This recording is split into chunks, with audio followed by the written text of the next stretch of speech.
Masih di Fakta Sejarah, di kisah dari Kak Aisyah Z Syakila, rahasia di balik rumah kontrakan, sudut pandang dari Ica. Ini dia bagian 25 selengkapnya di Fakta Sejarah.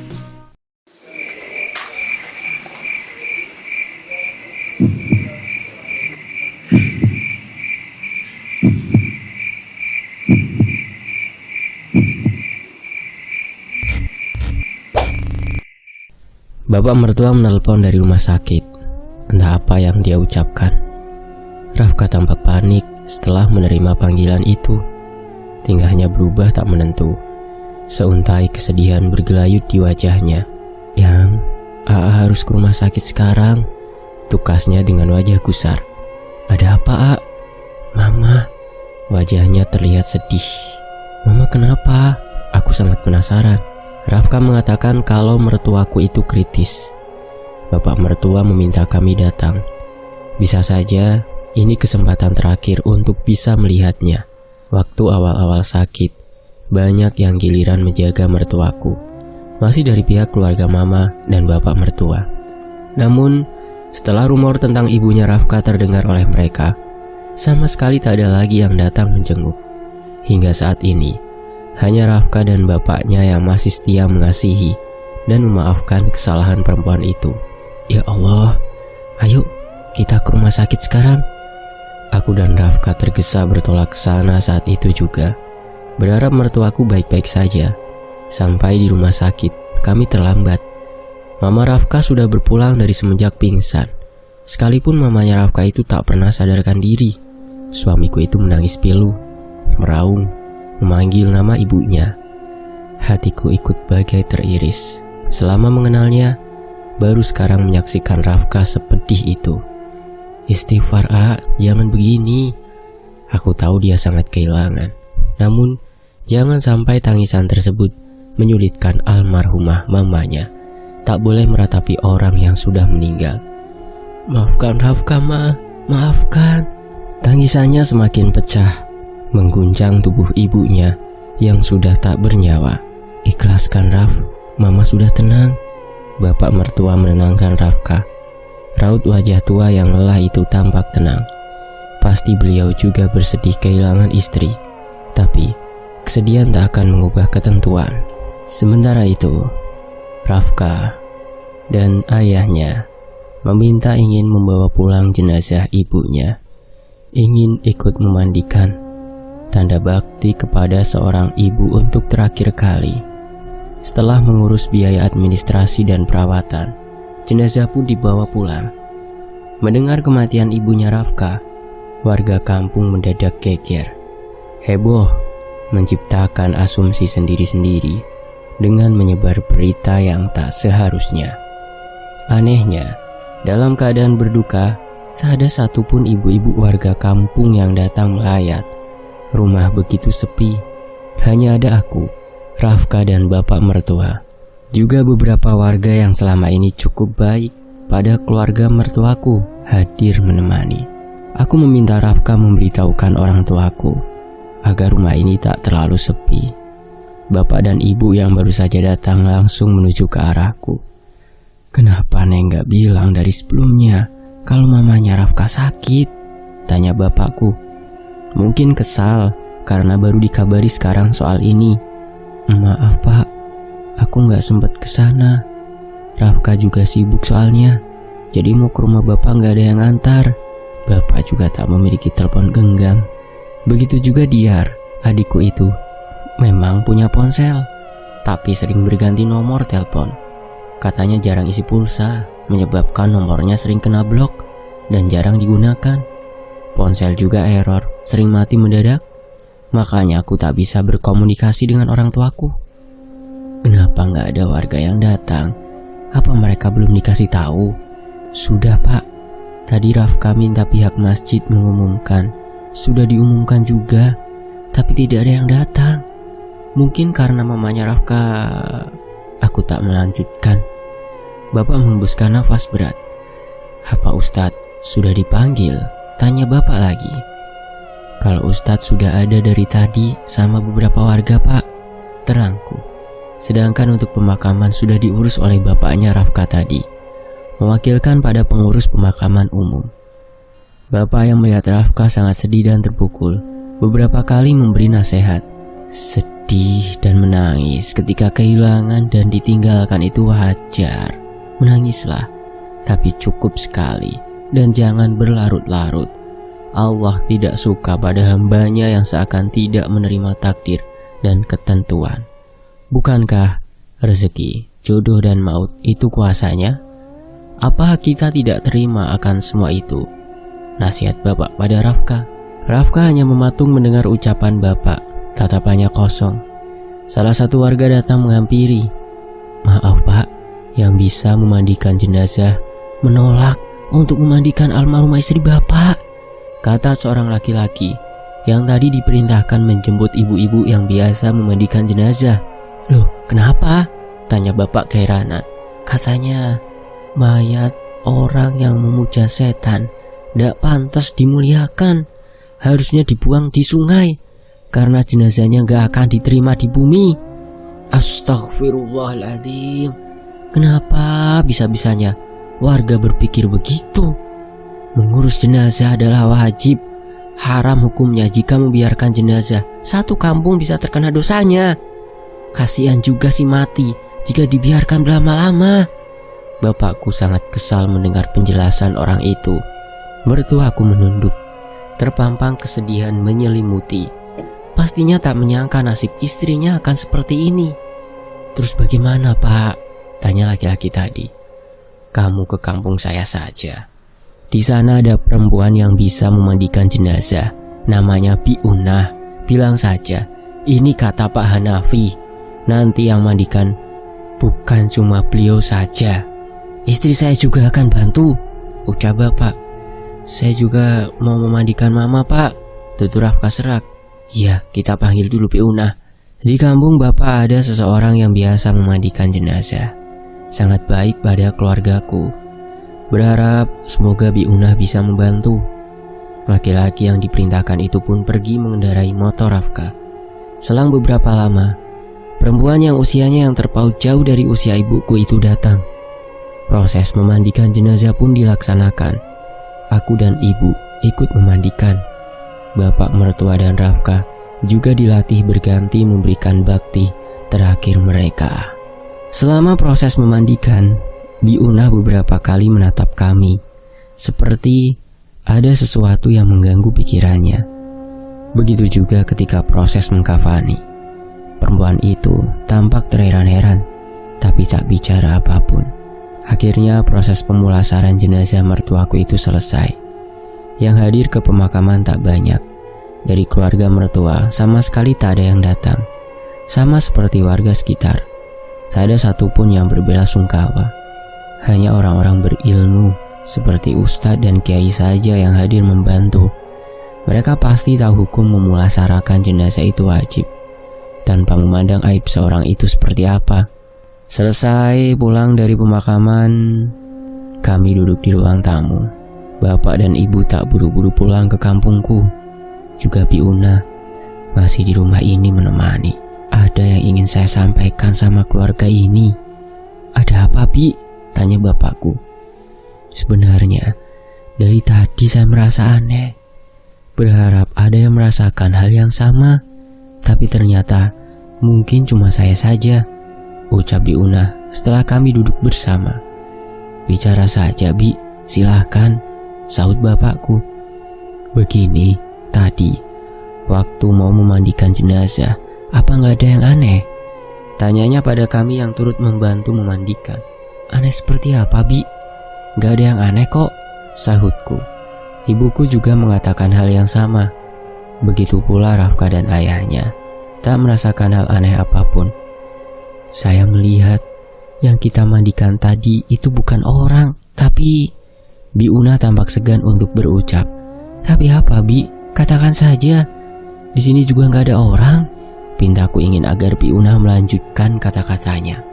Pandangan saya selama memandikan tadi itu adalah gedebok pisang. Jelasnya dengan ada suara yang bergetar. Makanya kok heran saya disuruh mandiin gedebok pisang. Apa? Kedebok pisang, Bi. Rafka yang dari tadi larut dalam kesedihan dan diam mendadak berucap. Terperangah mendengar ucapan Bi Una. Padahal jelas kami melihat kalau itu jenazah Mama Rafka. Jelas itu mama saya. Jangan main-main, Bi. Tukas Rafka agak kesal. Aku mendekat dan mengusap lengannya agar ia bersabar dan mendengar penjelasan Bi Una. Apa maksudnya itu, Bi? Tanya bapakku ingin tahu. Mayat istri saya langsung dari rumah sakit dan dokter sendiri yang mengesahkan. Jadi kenapa bisa jadi kedebok pisang? Maaf, bukan saya lancang, Pak. Pernah juga saya mengalami hal ini selama memandikan jenazah orang. Biasanya pihak keluarga nggak percaya dan kadang marah. Tapi saya cuma menyampaikan apa yang saya lihat. Terangnya membuat kami semakin penasaran. Terus, kenapa bisa terlihat seperti kedebok pisang? Apa maksudnya semua itu, Bi? Tanyaku menimpali. Kata orang dulu, manusia yang mati ditumbalkan akan hidup kembali, tapi bukan di dunia. Menjalani kehidupan mengabdi pada jin yang sudah memberikan manfaat pada si pemuja. Ada juga yang dimakan, malah katanya dipekerjakan sampai mati. Ada juga yang kepala atau tubuh dan tulang belulangnya dijadikan bangunan oleh sang raja jin. Tutur Bi Una lagi. Bulu kuduk seketika merinding mendengar hal itu. Entah harus percaya atau sebaliknya pada ucapan Bi Una. Jadi maksud ibu, istri saya sebenarnya belum mati? Tanya bapak mertuaku terbelalak. Wallahu alam, Pak. Itu cuma kata orang tua zaman dulu dan kata dukun-dukun yang mengerti soal wadal atau tumbal ini. Ada juga yang sengaja membongkar kembali makam si mati, ingin memastikan ternyata benar yang dikubur itu kedebok pisang. Aku dan bapak saling tatap. Rafka juga lama menatapku. Entah benar atau tidak, tak ada yang tahu. Karena salah satu dari kami pun tak ada yang merasakan kejanggalan apapun. Kalau si pemuja itu sendiri yang mati, bagaimana, Bi? Tanyaku ingin tahu. Tak mengatakan juga kalau mertuaku itu terlibat dalam pesugihan. Katanya, pemuja jin dengan beberapa perjanjian maka akan mati jika tak bisa memberikan lagi wadal atau tumbal. Jika mati, itu hanya pandangan manusia saja. Sebenarnya tidak mati, akan diambil oleh jin tersebut dan menjadi pelayan atau apa saja sesuai perjanjian selama di dunia, melaksanakan perintah mereka dan akan mati jika waktunya takdir matinya sudah tiba. Ujarnya lagi panjang lebar. Jadi gimana? Apa harus kita bongkar lagi makam istri saya untuk memastikannya, Bi? Kalau benar itu kedebok pisang, lalu istri saya apa masih bisa diselamatkan? Sudahlah Besan, tawakal saja. Tidak perlu sampai menggali. Biarlah ini menjadi rahasia Allah. Kita sebagai keluarganya doakan saja yang terbaik. Jadikan ini pelajaran untuk kita. Jangan sampai menyimpang dan tersesat, cetus bapak. Iya, Pak. Doakan saja. Semoga saja ini cuma penglihatan saya yang salah. Tutur Bi Una merasa bersalah. Tak ada yang bicara lagi. Semua larut dalam kesedihan. Mulai dari kunjingan masyarakat hingga kejadian aneh. Pastinya sangat menggetarkan hati dan pikiran keluarga yang baru ditinggalkan, termasuk Rafka. Menjelang malam, bapak dan ibu juga Bi Una pamit pulang. Tinggal kami bertiga tinggal di rumah yang sangat besar ini. Perubahan Rafka sangat kentara, agak sulit diajak bicara. Ia lebih banyak diam dan melamun. Ditambah lagi selama beberapa hari mengadakan acara tahlil, tak ada satupun warga yang datang meski sudah diundang. Hanya beberapa orang yang bapak bawa dari kampung kami saja yang mau membantu mengaji. Keluarga terdekat sama sekali tak ada yang mau menghadiri, malah mencepik mengejek. Ada juga yang kukuh tak mau makan uang hasil memuja syaitan. Sudahlah, jangan permasalahkan hal ini. Kita bisa mengaji sendiri. Mendoakan itu tidak perlu banyak orang jika memang tidak ada. Yang penting keikhlasan kita dengan niat mendoakan. Bapak memberi usul agar kami yang menjadi keluarga almarhumah saja yang mengaji. Semakin bertambah kesedihan Rafka. bukan hanya kehilangan orang yang ia sayangi, tapi sanksi masyarakat benar-benar membunuh ketegarannya. Suamiku berubah cengeng, sering menangis sendiri, mengenangkan nasib ibunya yang di luar dugaan. Aku merasa kehilangan sosoknya. Sosok Rafka yang tengil, suka bercanda, dan mengusik menerbitkan tawa. Sekarang semua itu sirna. Tawanya ikut terkubur bersama ibu yang ia kasihi. Ujian rumah tangga bukan cuma soal pelakor. Ada hal lain yang bisa saja menguji iman dan kesabaran. Malah ada rumah tangga yang porak-poranda hanya karena hal kecil dan sepele. Aku berharap hubungan kami tetap baik-baik saja, terlepas dari apapun masalahnya. Kuatkan imanmu, Raf. Aku akan selalu di sini, menemani, dan memberi semangat sebisaku. Senyumnya lenyap seketika, berganti rundungan duka yang menyisakan kesedihan mendalam. Semoga mentari kembali terbit di senyumnya yang selalu menyinari hari-hariku. Singkat cerita, hari ini hari ke-40 peninggalan mertuaku. Biasa di kampung mengadakan pengajian. Sejak kepergian ibunya Rafka, kami sama sekali tak menginap di rumah baru. Sesekali saja aku pulang untuk sekedar membersihkan rumah, sekalian memberi uang makan untuk tukang yang tengah mengerjakan rumah kontrakan yang ada di samping rumah. Sempat pembangunan terhenti karena kematian ibu mertua, tapi mandor yang ditugaskan berkata tak masalah melanjutkan. Tak menuntut kapan saja mereka gajian, karena yang bekerja di sana hampir semua sudah berumur. Tak ada panggilan bekerja di kota, hanya menekuni saja kerjaan seadanya di kampung. Biarpun mereka berkata tak keberatan, tapi mana mungkin aku tega membiarkan pekerja yang menjadi tulang punggung keluarga tak menerima bayaran sesuai hari gajian. Di sana biasa gaji mereka gajian setiap hari Sabtu, dan setiap hari Sabtu pula aku meminta Rafka agar memaksakan pulang ke rumah dan memberi mereka gaji. Rafka tak terlalu tampak bersedih, sudah menerima takdir dan ketentuan ditinggalkan ibunya. Kadangkala ia masih terlihat melamun, merenung, tapi tak terlalu berlebihan. Ia juga terpaksa masuk kerja kembali setelah izin cuti 1 minggu saat itu, karena sudah diberi peringatan, jika terlalu lama mengambil cuti, ia akan diberhentikan. Sebenarnya Rafka diminta untuk membantu mengelola kembali pabrik bapaknya di kota, tapi suamiku itu menolak. Ia sudah janji pada ibunya tak akan berjauhan lagi. Setidaknya ia bisa sering berziarah mendoakan ibunya jika tinggal di kampung. Kita tidak usah masaklah, beli mentahan saja. Sekarang sudah umum seperti itu. Lagi pula warga sini gak akan ada yang datang. Tutur ibuku selama 40 hari acara tahlilan. Warga sekitar sama sekali tak ada yang hadir. Warga yang datang cuma dari kampung bapakku saja. Itu pun tak banyak karena jarak yang lumayan jauh. Ya terserah ibu saja gimana baiknya, jawabku. Apa harus ditulis dulu apa yang mau dibeli, Bu?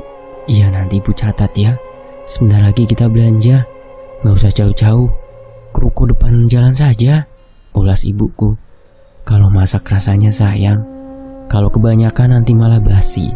Dikasihkan keluarga juga mereka tidak akan mau. Iya Bu, kalau gitu aku siap-siap dulu. Jangankan untuk menerima makanan, warga sama sekali tak menerima sedekah uang yang diberikan Rafka. Mereka menolak dengan alasan takut ditumbalkan. Ada juga warga yang berkata dilebih-lebihkan, menakuti. Katanya setelah ini giliran Rafka dan ayahnya yang akan menyusul meninggal dunia. Seolah-olah mereka tahu tentang datangnya kematian, meyakini ucapan yang entah sumbernya dari mana. Aku sebagai istri tak pernah menceritakan apapun tentang apa yang kudengar pada Rafka. Bimbang malah menambah rasa sedihnya. Menjelang maghrib, hujan turun sangat deras. Padahal siang hari tak ada tanda akan turun hujan. Sudah lama juga musim kemarau. Mungkin ini sudah memasuki penghujan. Warga dari kampung bapakku tak ada yang datang karena terhalang hujan. Kami seisi rumah meneruskan mengaji tanpa warga, mendoakan almarhumah agar diterima segala amal perbuatan dan diampuni segala dosa. Tengah anteng mengaji, tiba-tiba air masuk ke dalam rumah makin lama semakin tinggi. Rafka meminta kami naik ke tingkat atas, melarang menyelamatkan barang-barang yang ada di dalam rumah. Biarkan saja barang-barang yang ada di bawah. Takutnya ada sambungan listrik yang korslet. Barang yang rusak bisa dibeli lagi, tapi nyawa kalau sudah hilang tidak ada ganti. Sayang barang-barangnya. Apa nggak ambil yang masih bisa diselamatkan Barang elektronik yang ada di dapur pastinya akan rusak jika terendam air. Jika masih bisa diselamatkan, harusnya diambil saja semampunya. Tidak usah, bahaya, biarkan saja, jawab Rafka. Iya, untungnya tadi sempat menyelamatkan sedikit barang sebelum air menggenang. Aneh ya, selama Bapak tinggal di kampung ini, belum pernah ada yang namanya banjir. Jauh dari sungai apalagi laut. Tapi kok bisa banjir sebesar ini? Ungkap bapak mertua. Memang benar, selama aku tinggal di kampung ini, tak pernah mendengar banjir dari kampung manapun. Kampung kami dan sekitarnya dari zaman dulu tak pernah ditimpa bencana banjir. Tapi kali ini air yang menggenang di dalam rumah begitu deras, menyeret barang yang ada di dalam rumah, sampai lemari besar sebagai wadah hiasan yang ada di ruang tamu pun ikut hanyut, terseret saking besarnya volume air yang masuk. Hujan masih sangat deras. Airnya tempias membasahi kaca jendela yang ada di balkon. Tak ada yang berani membuka tirai untuk melihat keluar. Hanya berdoa dan berzikir, semoga selamat dari bencana yang tak diinginkan. Aku tidur dengan ibu dan adik-adik di kamar.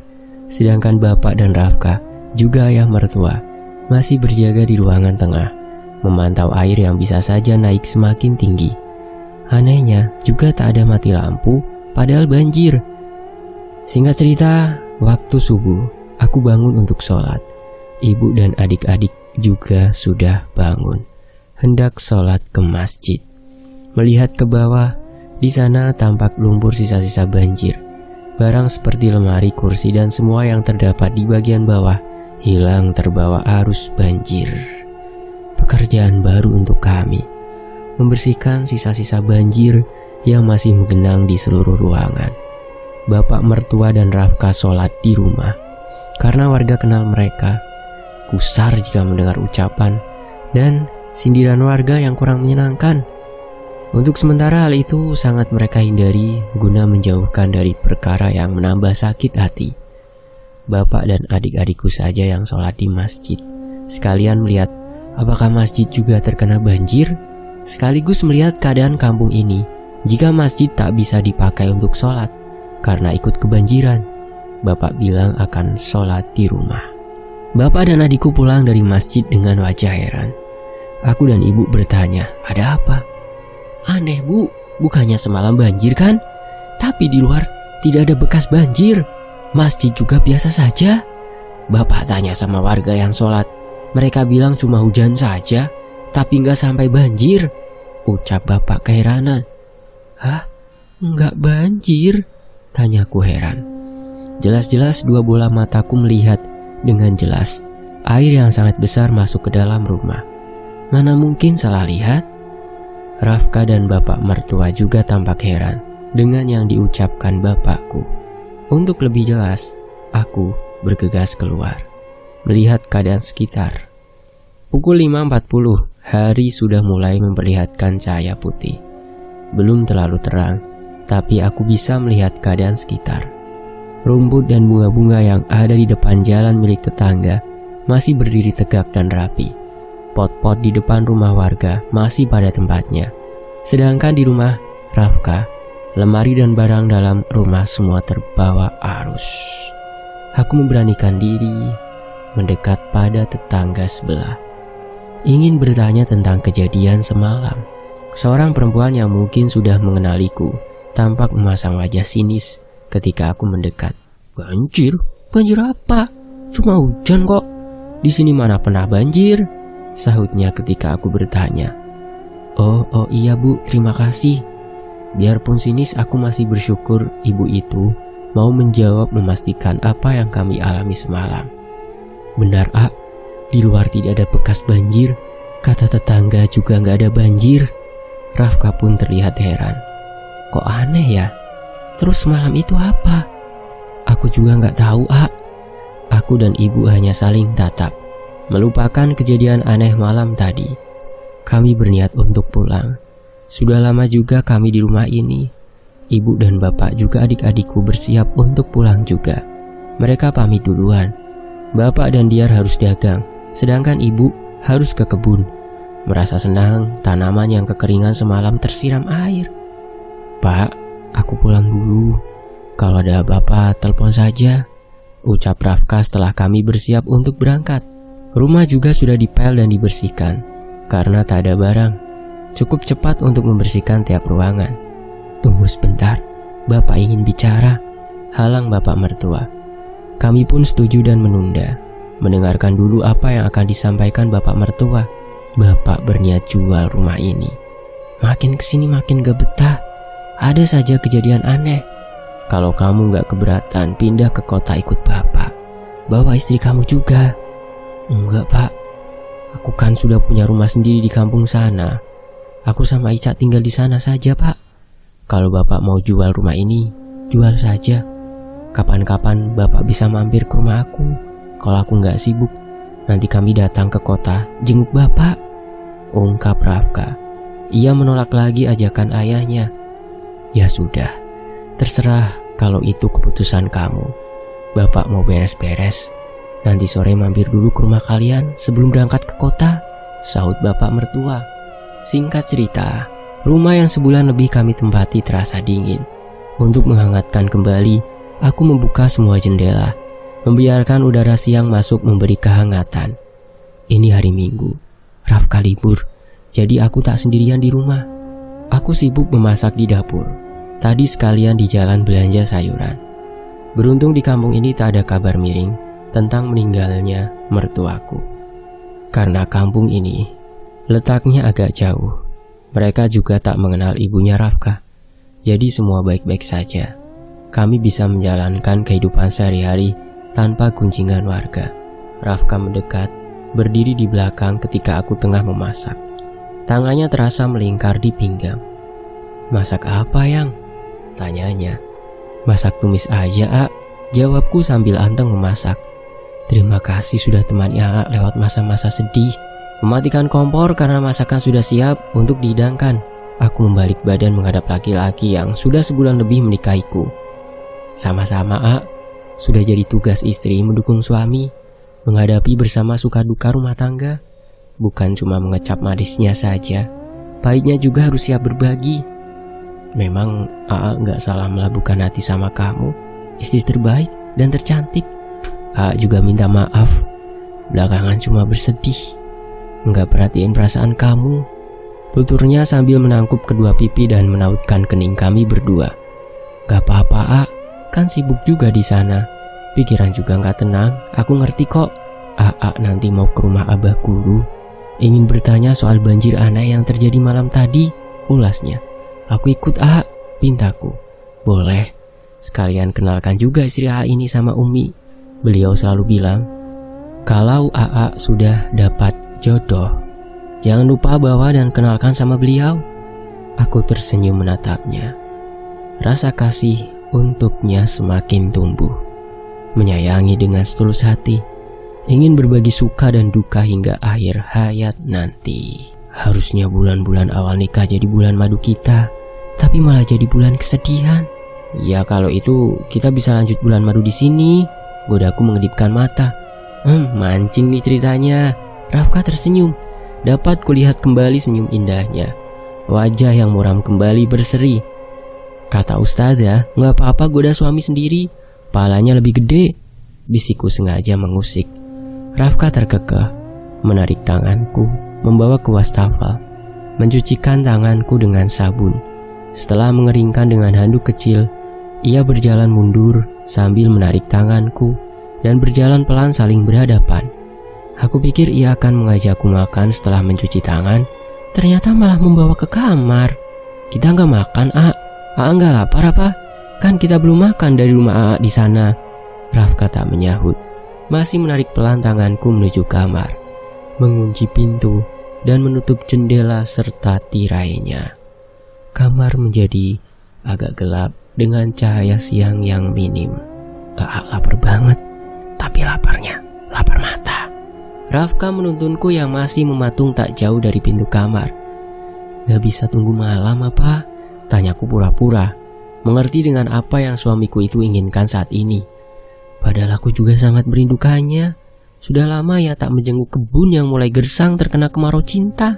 Maunya sekarang, bisiknya ketika tubuhku dibaringkan di atas tempat tidur. Detak jantungnya sudah terdengar tak beraturan. Nafasnya hangat menyentuh wajah dengan tatapan hasrat yang menggebu. Dengan sukarela, aku memasrahkan diri. Jangankan untuk berbagi rasa yang membahagiakan ini, segala susah dan deritanya aku siap berbagi. Jika malam tadi banjir yang mengerikan, berbeda dengan banjir kali ini. Kami bahagia berenang di lautan gelora yang penuh cinta. Bersambung, nantikan kelanjutannya hanya di Fakta Sejarah. Terima kasih untuk Kak Aisyah dan terima kasih untuk teman-teman yang masih setia menyimak kisah ini di sini. Wassalamualaikum warahmatullahi wabarakatuh.